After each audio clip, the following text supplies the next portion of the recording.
This morning, Democrats are dumping a lot of cash in Texas as polls show Joe Biden close or slightly ahead in the presidential race here. State Representative Victoria Neave talks about Biden's ground game. A new shortened census deadline. Could it leave people uncounted and be bad news for Texas? The fallout after 1,000 Blue Lives Matter supporters stopped by Friendship West Baptist Church in Dallas. Now church leaders are demanding action from city and county officials. Reverend Frederick Haynes joins us. And after widespread business shutdowns and millions of unemployment claims, some good news for the state economy, an increase in sales tax revenue. Coming up next, Comptroller Glenn Hagar. Inside Texas Politics with Jason Whiteley starts now. And good morning. I'm Jason Wheeler, in for Jason Whiteley this week. Before we sit down with our first guest, let's get you caught up on some of the political highlights that we've been following. With a rising number of coronavirus deaths and a stubbornly high number of new cases continuing, Governor Abbott says keeping Texans safe during this pandemic is his top priority, and so he's planning to skip the Republican National Convention at the end of the month. Lieutenant Governor Dan Patrick will be going in his place to chair the Texas delegation. This year's RNC in North Carolina will be a smaller affair with just the delegates meeting up. Governor Abbott is facing a lawsuit from some lawmakers in his own party. 4 Republican state representatives and 1 state senator have filed the suit in Travis County, claiming Abbott abused his emergency powers when he awarded a $295 million contract to a Frisco-based company to do contact tracing.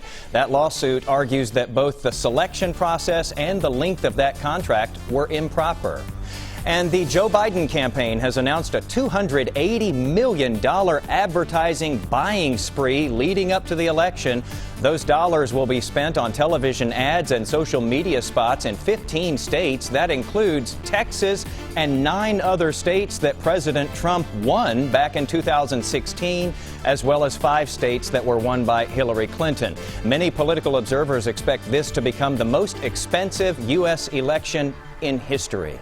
For the first time in months, sales tax revenue in Texas increased when compared with the same period last year. Despite the ongoing pandemic, Texas collected $2.98 billion in sales tax revenue in July of this year. That's 4.3% more than in July of 2019.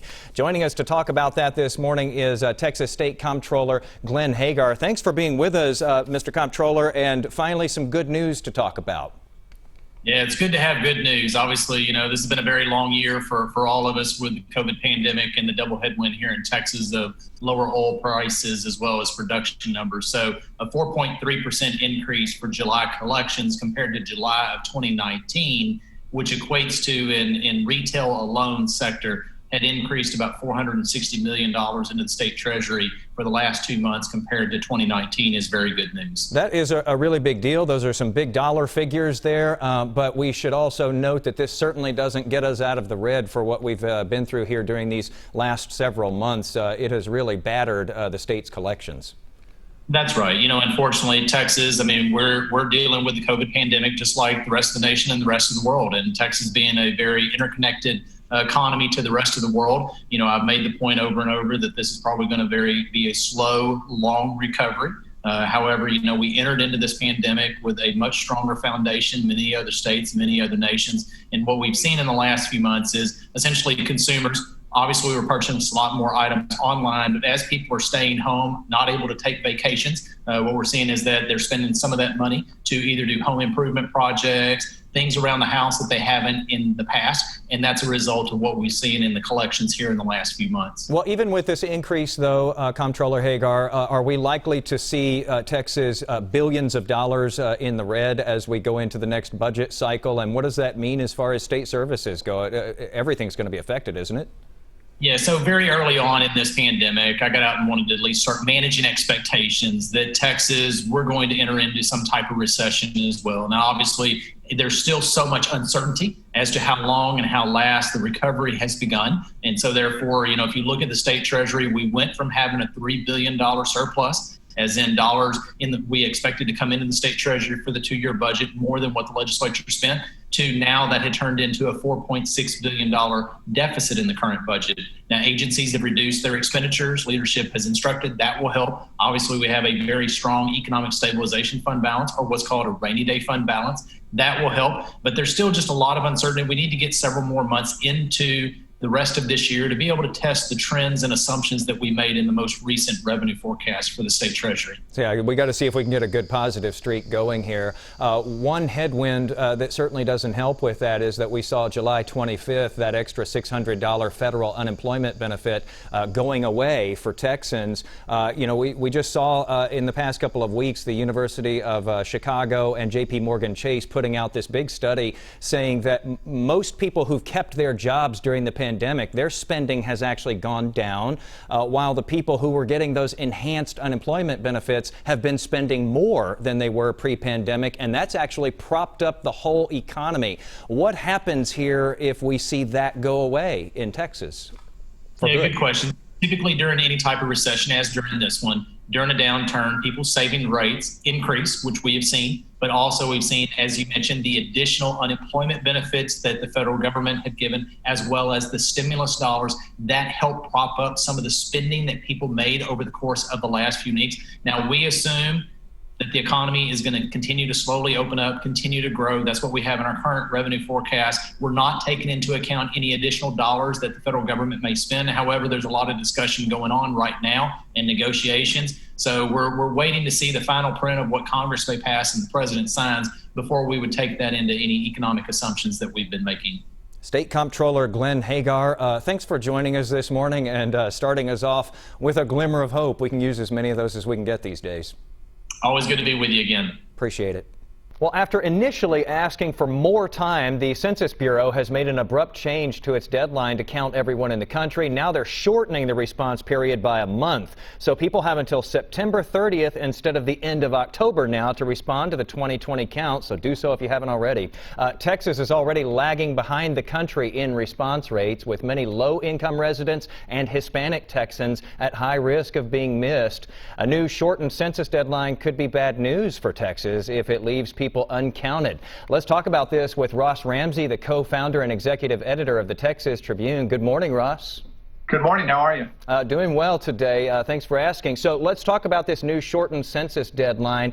This could really be bad news for Texas if people go uncounted. Yeah, we've counted fewer than 3 in 5 Texans so far. The hit rates aren't great, and they wanted, a lot of the people that are on the streets haven't been able to go door to door because of the pandemic. So they wanted a little more time. They thought they were going to be able to go till the end of October, as you said. Cutting that back a month could end up with a short count. Texas expects to get, if everybody's counted, 39 members of Congress. If you keep going the way we're going, we might be as few as 35. Wow, and a real representation break. And we could lose out on a lot of federal funding, too, hundreds of millions of dollars worth. Let's talk about something on people's minds right now, and that's schools opening up again. Governor Abbott says the local school officials know best whether to reopen, but their authority is limited, too. Yeah, they get to open when they want, but they can't stay only virtual for more than 8 weeks. So, we've got schools opening as early as this week.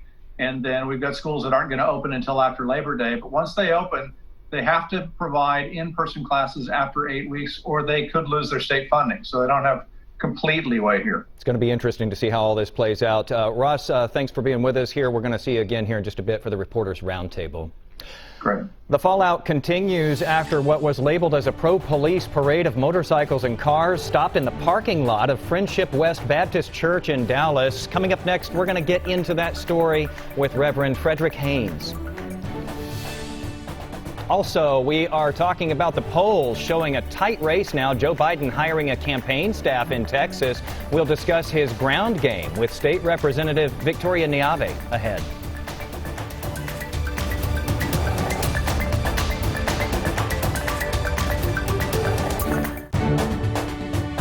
This is Inside Texas Politics with Jason Whiteley.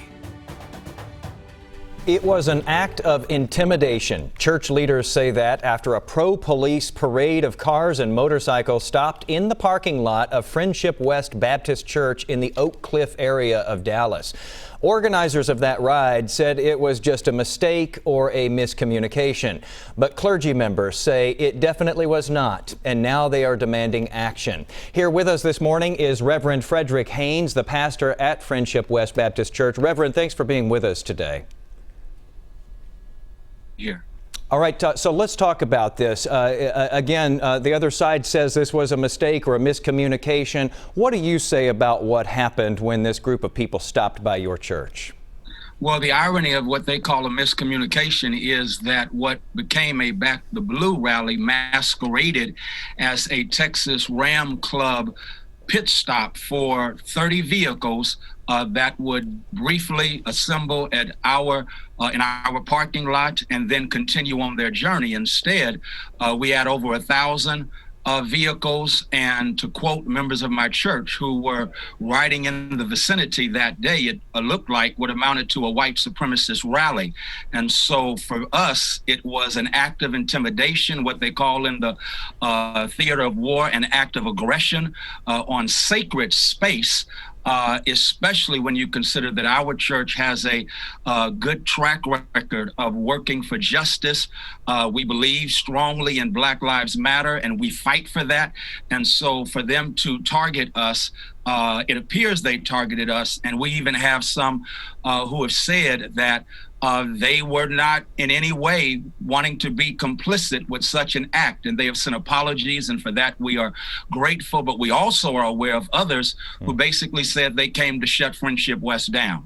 Let me ask you, so you say that this was an act of intimidation. My question to you, when you think about your congregation there, did it work? Not at all. Of course it didn't work. As a matter of fact, it simply emboldened us. We are not intimidated. We are inspired to fight for a greater cause, because it wasn't just for us an attack on me personally or even the church, but really the community, a community that is bereft of services and opportunities, a community that suffers from not just food apartheid, but opportunity apartheid, not to mention environmental racism. And so when you look at that and combine it with a track record with policing on our side of town that has often been abusive, we felt that it was an act of intimidation. And it looked, again, even though it was not billed as a white supremacist rally, it looked like one. You have been active since this happened in calling on city and county leaders to take some action. What specifically do you want to see done? I'm pleased to be a part of a wonderful group of community activists who have been working for a long time to, put pressure on so that police reform can happen. We've come up with 10 new directions for Dallas, and those 10 directions are posted, but I'll briefly say they are simple. They're basically saying what Chief Brown said a few years ago in the aftermath of the terrible tragedy where we lost several wonderful officers. Chief Brown said, we ask our police to do too much. We ask our police, sadly, and here's one of our demands. One of our demands is we don't want the police to go to a situation of where there's a mental health crisis, especially when someone is unarmed. That is a recipe on our side of town for something that can become tragic. We don't want police officers who are not qualified by way of their character to testify in a court of law in what is known as the Brady List to even be on the police force. They should not be. If your character does not allow you to testify in a court of law, then why should you be allowed to serve as a police officer? Further, and most importantly, we are simply asking that Dallas, in their budgeting process, redistribute resources. That's what this whole defunding the police movement is about. Redistributing resources from a bloated police budget reimagine public safety and recognize that public safety will take place when there is opportunity, especially on a side of town that is a recreation desert, not just a recreation desert, but an opportunity desert. We don't have theaters. We have few opportunities, and yet you wonder why there is such pain on our side of town. We're saying redirect resources, and when we do that, we can reimagine public safety and create a loving Dallas where all of us can prosper. All right. Well, this has certainly hypercharged the conversation. Reverend Frederick Haynes, the pastor from Friendship West Baptist Church, thanks for being with us this morning. And thank you very much. We're in the stretch run now, and the last three public polls of Texas voters show Joe Biden and Donald Trump in a statistical dead heat. The presumptive Democratic nominee has now hired top campaign staffers for this state. That team now has less than 3 months to build an operation aimed at winning this state in November. That's something a Democratic presidential candidate hasn't done in a very long time. Here to talk about the campaign's ground game is State Representative Victoria Neave. The Democrat represents parts of East Dallas, Garland, and Mesquite. She is definitely on Team Biden. Representative Neave, thank you for being with us this morning. Really appreciate it. Thank you so much. I'm so excited to join y'all. So let's talk about the timeline here, Representative Neave. A Democratic candidate for president hasn't won Texas since 1976. It's been a long drought, 44 years, in fact. Why does Joe Biden think he can do it this time? You know what? We are in a really defining moment for our nation in a time when we need a leader who is going to be uniting us. Donald Trump is dividing us. And we know that Joe Biden has that really necessary ability to bring diverse coalitions together so that we can make Donald Trump a one-term president this coming November. Now, and he's also select. Oh, go ahead. I was just going to say, Biden hasn't really spent a lot of money in this state so far, and yet he's been doing well in polls. Now he's about to spend money. Is there a risk in that, though, instead of directing those resources to other states, other battleground states? Texas is the biggest battleground state. It's so important to the Biden campaign. That's why we see that he's picked a really stellar, battle-tested a team who is leading the Lone Star State, led by one of my good friends, Rebecca Acuña. And so he's investing in Texas. He's making significant ad investments and is building a ground game so that we can earn every single vote. Okay, so what does former Vice President Biden need to do in Texas to win this state, to actually pull this off in November? We need to work hard, talk to voters about his policy platforms, make sure that folks are registered to vote so that because every single vote is going to matter. We know that there is a pathway to win Texas. And so we just have to continue to talk to voters about his policy, and that's how we can win Texas. All right. It is definitely going to be an interesting and probably expensive 3 months ahead of us here. Representative Victoria Neave, thanks for being with us this morning. Thank you so much for having me. All right, now that some conservative lawmakers have gotten COVID-19, is that changing public opinion? Also, Dems spending big in Texas. We just got done talking about that. We're going to get more into it next in our roundtable. This is Inside Texas Politics with Jason Whiteley.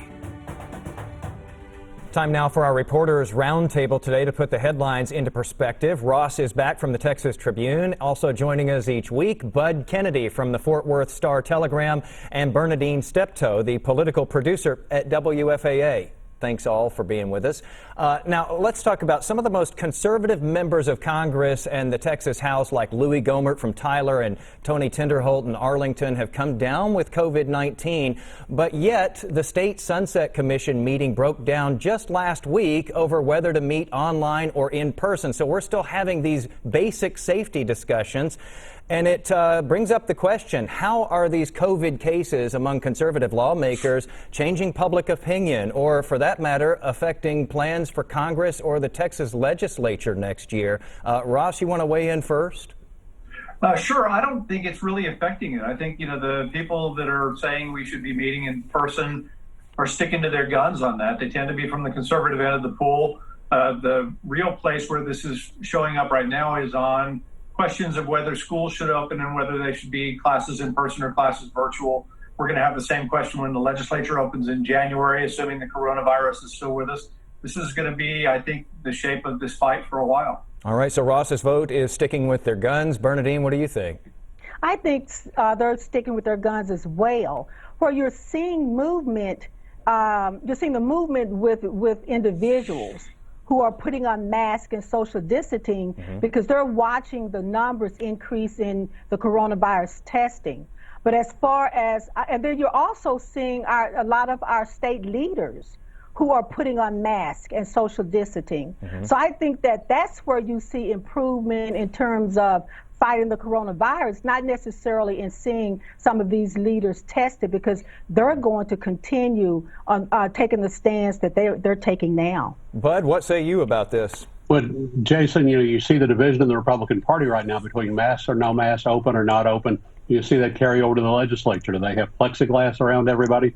Does everybody wear a mask or not? It laps over into the campaigns. The main point in all this, though, is that the lawmakers know that they don't want to live the kind of life that their constituents are not allowed to live. If their constituents have to wear masks, they better see lawmakers wearing masks. All right, we got 1 minute here, but I have to talk about this. Joe Biden making this a race in Texas, leading slightly in the latest Morning Consult poll. It also shows challenger MJ Hagar coming on strong within 6 points of longtime incumbent Senator John Cornyn. What's going on here, Bernadine? Well, what you're seeing is a very competitive race that's shaping up for November. And the Democrats see an opening. And I think that they're depending a lot on the feelings toward our president. But you're seeing a very competitive race come November. Bud, what do you think about this? A lot of money's going to be spent. Democrats are focusing on suburban women, and that's where Republicans will try to gain back some ground. Ross, your thoughts on it? I think the Texas race is about trying to win congressional seats for the Democrats. They'd like Joe Biden to lead the ticket here. They want him to keep it close so that he can win a half dozen or so seats away from the Republicans. It is tighter than we usually see in this stretch run, that is for sure. We'll see if it stays that way. Thanks to all for weighing in on this. Thank you. And thank you for watching as well. We'll see you right back here next Sunday when the actual Jason Whiteley is back once again here on Inside Texas Politics. In the meantime, stay healthy and have a good week.